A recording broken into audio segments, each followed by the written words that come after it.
النهارده في سلسله محلات حاره اليهود والاسرار بتاعتها جبت لكم النهارده فواكه حاجات كده من ضمن الاسرار وحاجات جميله جدا. بصوا كده معانا الاول. المحل ده مش اول مره اجيب لكم فيه حاجات. 9 ضرب الكتاب اهو، حاره اليهود، شركه المستقبل.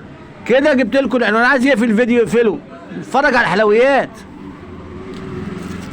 بوك سوسته اسمه واحد سوسته. البوك ده عامل 45 جنيه. ادي لون، ادي 2، ادي الاسود، ركزوا على الاسود، ادي كده 3 4. زي ما وعدتكم انا هجيب لكم الحلويات. اتفرج على دي كده. السلسله دي مطلوبه، سلسله المفاتيح دي باشكال العربيات. هي غلت شويه حاليا. الدسته عامله 150 جنيه. الدسته عامله 150 جنيه. الشغل ده الناس بتكسب منه وتعدي، بس مش عارفين مكانه فين. انا جبت لكم عنوان المحل واسمه. عايزين ايه تاني؟ ب 150. واحده واقفه كام؟ 12 ونص. بيع 20 22. بارك الله فيما رزق. نخش بقى على الاستانلس.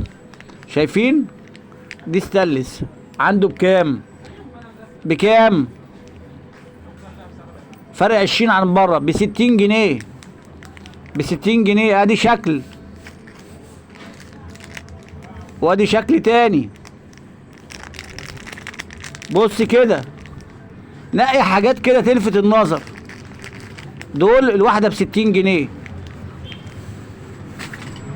البوك الكبير ده في منه لطيفه زي اللي دوت عامل 105 عنده، والجلد عامل 100. لا ده عامل 105. ده شغل عالي. محل اسمه المستقبل في درب الكتاب، معروف. ب 105. دي ب 105. نفتح كده. شايفين فواكه. بص بقى على الخواتم. بص الخواتم دي عامله 96.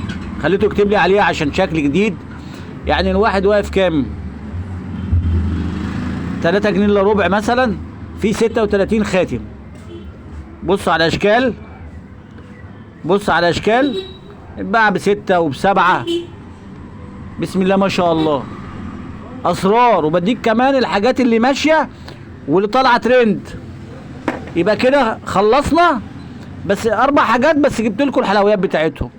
البوك القطيفه ابو 105 عنده سوسته ومكان للبطاقه وشغلانه قصه. البوك ابو 45 سوسته واحده. والله وانا واقف واحد خد بتاع 14 واحده منه.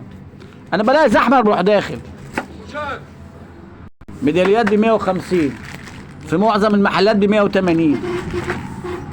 شغل الاستانلس ده فيه لقمه كويسه ما تستهتروش بيها.